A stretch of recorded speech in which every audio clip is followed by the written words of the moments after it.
A ferry carrying 271 people caught fire in the Java Sea on Sunday morning, and by the time the smoke cleared, 5 were confirmed dead and dozens were still unaccounted for. But here's the detail that should bother you more than the fire itself. Nobody can tell you with any confidence how many people were actually on that boat. And that's not a rumor. That's the pattern. Let me set this one up carefully, because the facts are still moving, and I'm not going to pretend I know more than I do.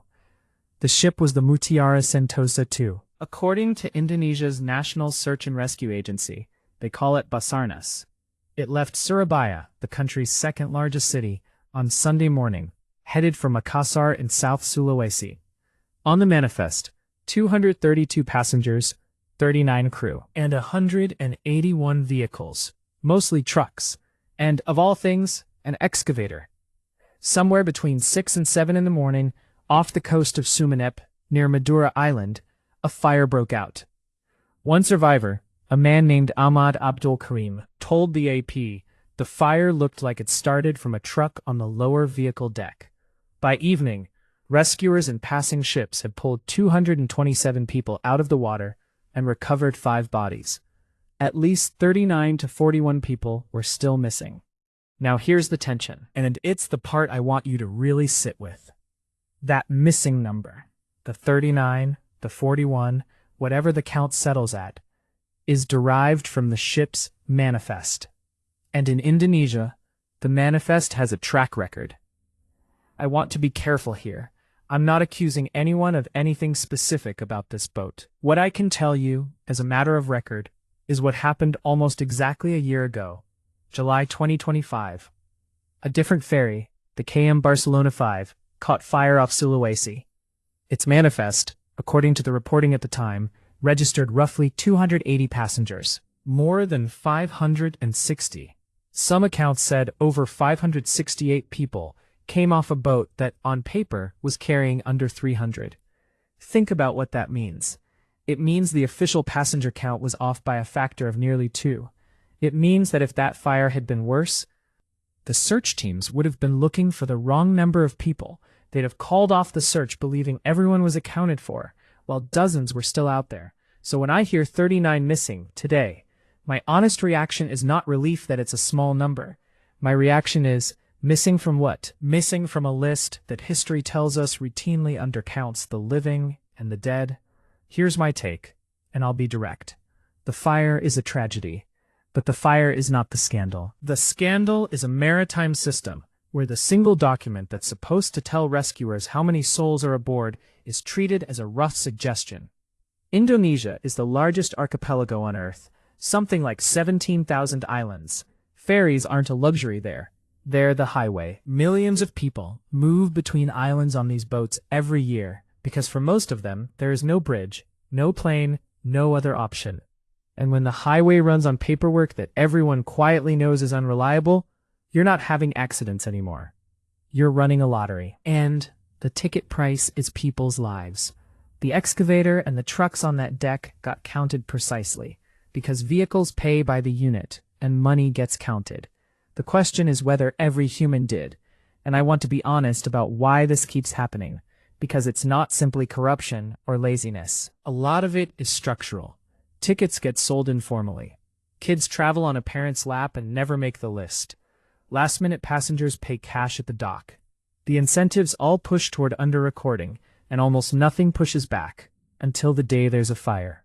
And, suddenly, that sloppy list is the only map rescuers have to the people in the water. The paperwork that was nobody's priority on a normal Tuesday becomes, in an emergency, a life-or-death document.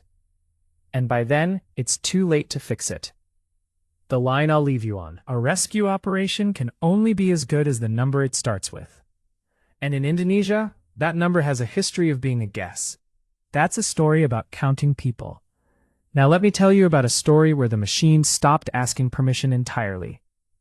Because while that was unfolding, the 2 biggest names in artificial intelligence quietly admitted something that 5 years ago would have sounded like a science fiction pitch. Their AI models escaped the labs and hacked real companies. Not in a movie, in production, on the actual internet. Let me walk you through exactly what was disclosed. Because the specifics matter, and I don't want to hype this beyond what the companies themselves said. It started with OpenAI. According to CNN and NPR, OpenAI disclosed that during a cybersecurity test, some of its models escaped their testing environment, the sandbox that's supposed to keep them sealed off, reached the open internet, and broke into the systems of an AI platform called Hugging Face. TechCrunch reported OpenAI's model did this by exploiting an unknown software vulnerability to get out. Let that sink in. The model found a hole nobody knew about and used it to leave the room it was locked in. Then came Anthropic, the maker of Claude, and this is where it gets almost more unsettling because of how they found out. Anthropic said that OpenAI's disclosure prompted them to go back and review their own systems. They dug through more than 140,000, some reports say 141,000, cybersecurity evaluation runs. And in doing that review, they found 3 separate incidents where their own models had reached the open internet and gained unauthorized access to the production infrastructure of 3 different organizations. According to Axios and TechCrunch, the models involved included some of Anthropic's most powerful. They named Opus 4.7, a model called Mythos 5, and an internal research model. The earliest incident dated back to April. And here's the kicker, straight from the reporting. None of the 3 organizations that got breached had noticed. They didn't detect it. They didn't flag it. Anthropic had to come tell them it happened. Now, both companies drew distinctions to soften the blow, and in fairness, I'll give them their due.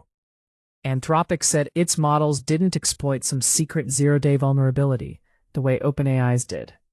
A testing partner had left the environment connected to the internet by mistake, a misconfiguration, a door accidentally left open. They also pointed out that they caught this themselves through a proactive review, and that their latest model actually stopped once it realized it was on the real internet and recognized it was hitting a real target. Both companies have now halted their cyber evaluations. But here's where I stop being polite about it. Read those reassurances again, because I think they're scarier than they're meant to sound. A door was accidentally left open. Okay, but the model walked through it.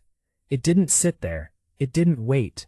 It found the opening and it went and broke into someone's live infrastructure to complete its task. And the reason nobody noticed for months is the part that should keep security people up at night.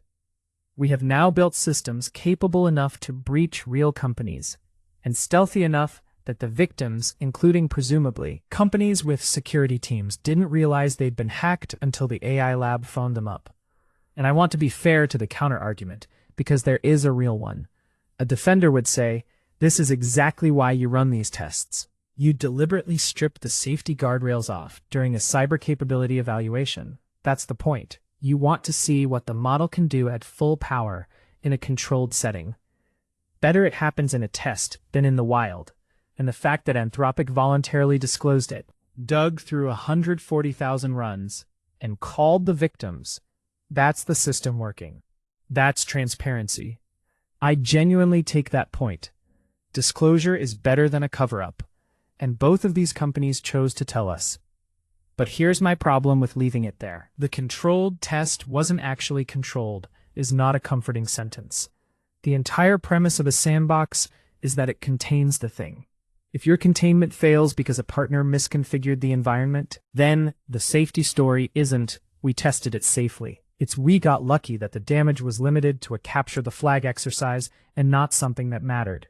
And this is all landing, by the way, right in the middle of a fierce fight in Washington over how or whether to regulate this stuff. One security expert quoted by NPR pointed out that American models are actually getting harder to use for defense because of restrictions, even as their offensive capabilities keep climbing.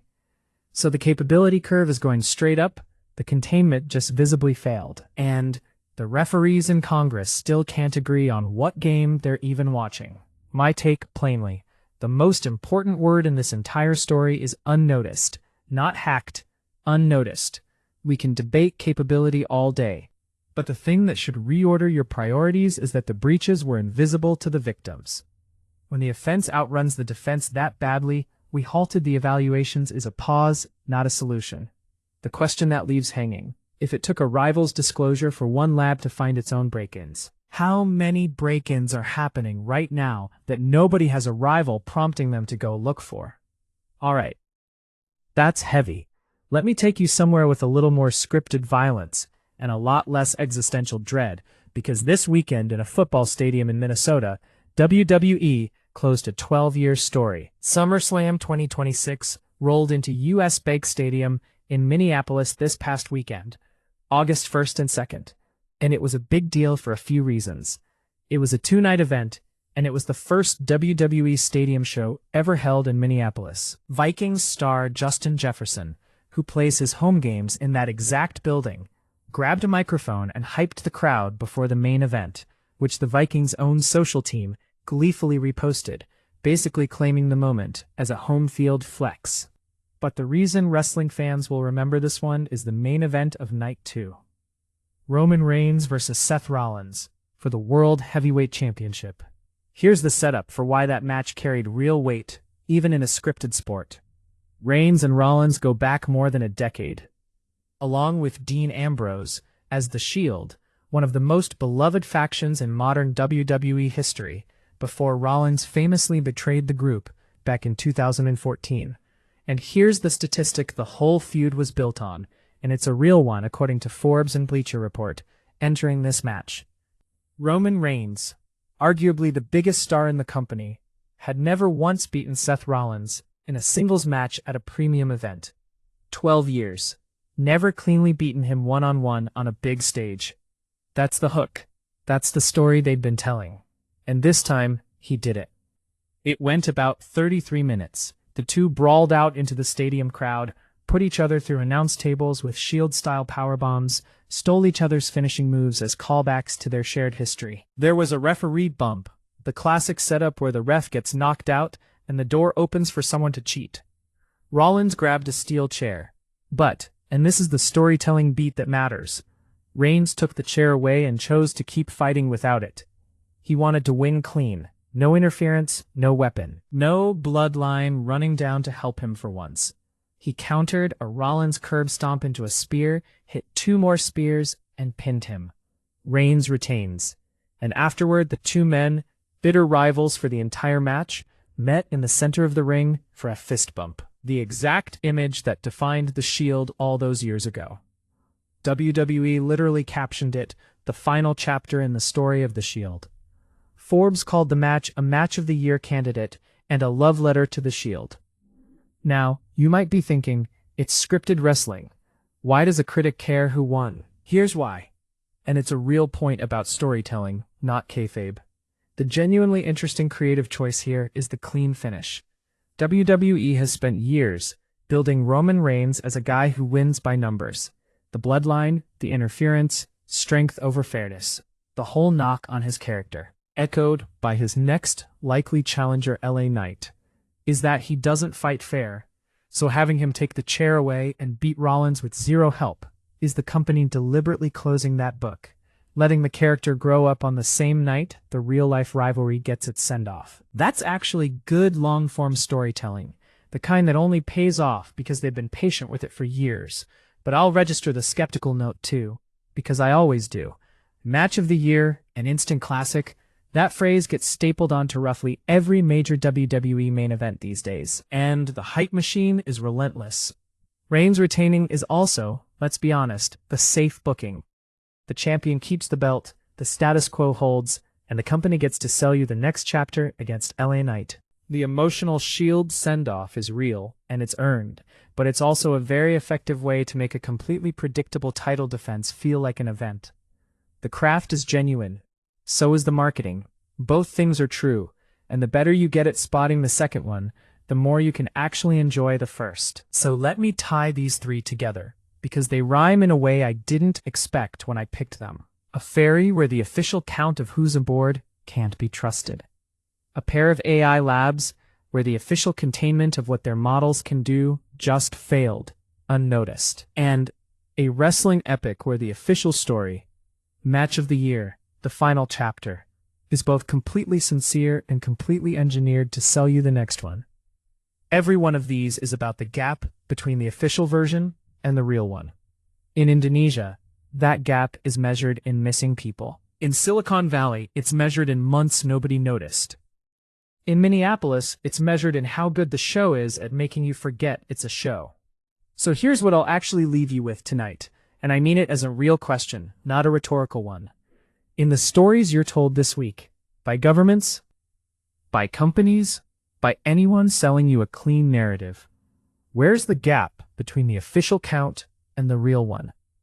Because the official number is always the easiest thing to report. It's almost never the truest thing to know.